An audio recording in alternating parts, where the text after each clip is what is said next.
Here's the thing, Kevin Durant. You have to make this work in Phoenix.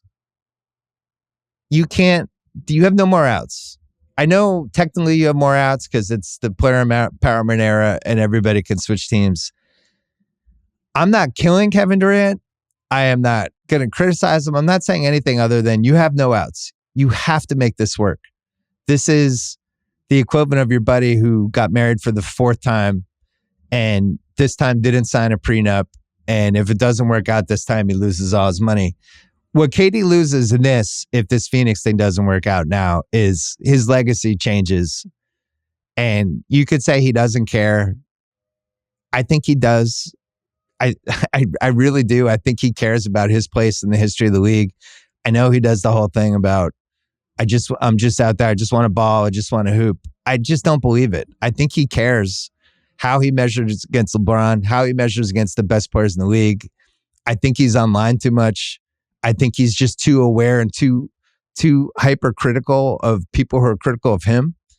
And he has to make this work. Because if you go backwards, 2016, he leaves OKC. I defended it then. I'll defend it now. He was there for 8 years. He needed, or 9 years. He needed a new challenge. They couldn't get over the hump. And, didn't really want to play with Westbrook anymore. Can you blame him? Wanted a new city, goes to Golden State, works out great. Finals MVP 2 years in a row. 2018-19 range, he's starting to realize, I can't win here, even though I'm winning. It's always going to be Curry's team. I'm always going to be looked at as I joined somebody else's team. Goes back to my point that he does care about his legacy, because he does. Because if he just cared about winning only and just being in a great situation, this is a guy that was with Steve Kerr, Stephen Curry, and Klay Thompson, and he left. So why did he leave? Because he wanted his own team. He wanted to prove that he could do it as the guy and win the finals as the guy on his own team. So he makes the mistake of hitching his wagon to Kyrie, goes to Brooklyn, rehabs from an Achilles for a year, figures out this James Harden trade that, the karma, whatever happens, and all of a sudden Harden, Kyrie, and KD on the same team. And it's fantastic. And then it goes sideways. And Harden is hurt. Kyrie's hurt. KD still almost brings them past Milwaukee. Foot on the line. It's 6 inches. But he's playing the best he's ever played at that point. It's a heroic performance. And it comes down at 6 inches, doesn't go his way. You know what happens after that? The Kyrie Harden thing goes sideways. Summer 22.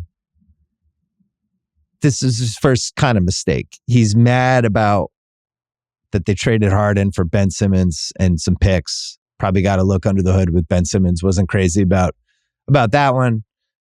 Maybe how they handled the Kyrie COVID stuff. He demands a trade that summer. And guess what?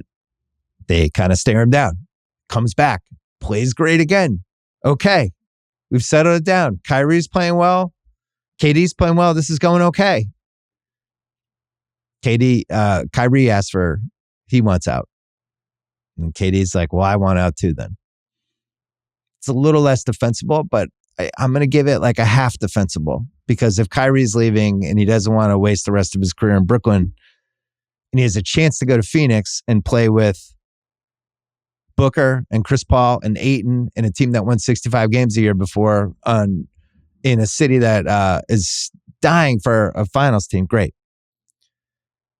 Well, what happens? They put Bridges and Cam and a bunch of picks and swaps in the KD trade. Now they have a lot less room. Now you're all in, basically. Well, not necessarily, because in the summer of 23, after they lose to Denver, and the series, by the way, was not that close, they trade Ayton and they trade Chris Paul.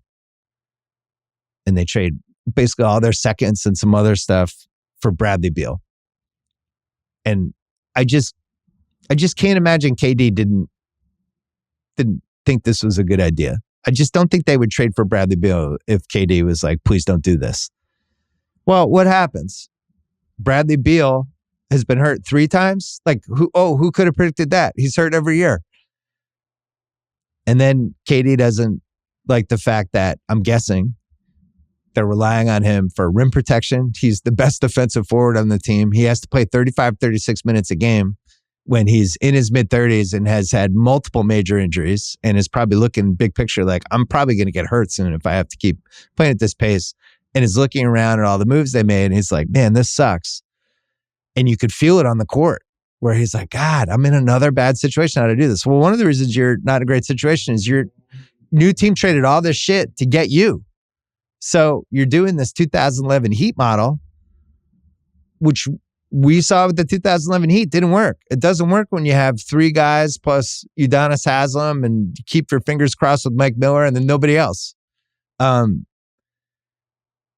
I think he's got to suck it up and figure out how to make it work. Now, if you watched last night, it was a fascinating KD game. He had 16 assists, 27 points. He basically was this galvanizing force. He was like the best version of KD, and I thought he made a statement. And here's another statement. I have him 16th in my pantheon. He's the last guy. He's the best scoring forward ever. 2 finals MVPs. 2014 MVP.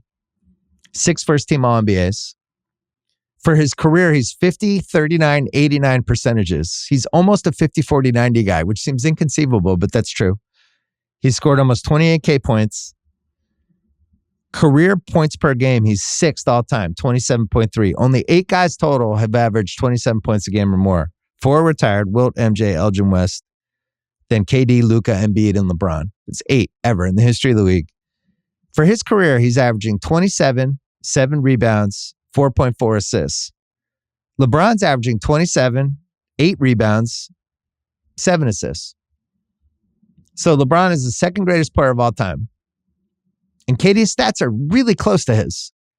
And this is all stuff KD, he can say he doesn't think about this stuff.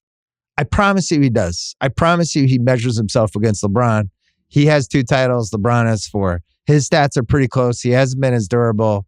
But he's a little closer to LeBron, at least statistically, than I think people realize. He has to make the Phoenix thing work. Because if you go through the trades, OKC, I don't see it. The Knicks, they care too much about their culture and whatever they built. I don't think they'd want a guy who's been unhappy in multiple situations. New Orleans, he'd never go. Miami, I don't see it. It's really only Golden State.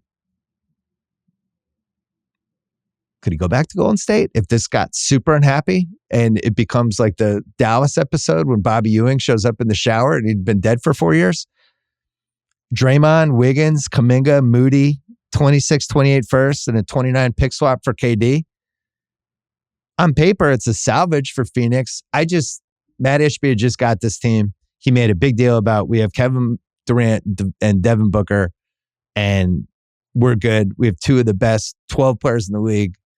This is going to work. And I think the owner is going to be too stubborn to ever abandon ship with KD after less than a year. So KD, you're stuck in Phoenix. You're one of the best 16 players of all time. Make it work, man. Make it work.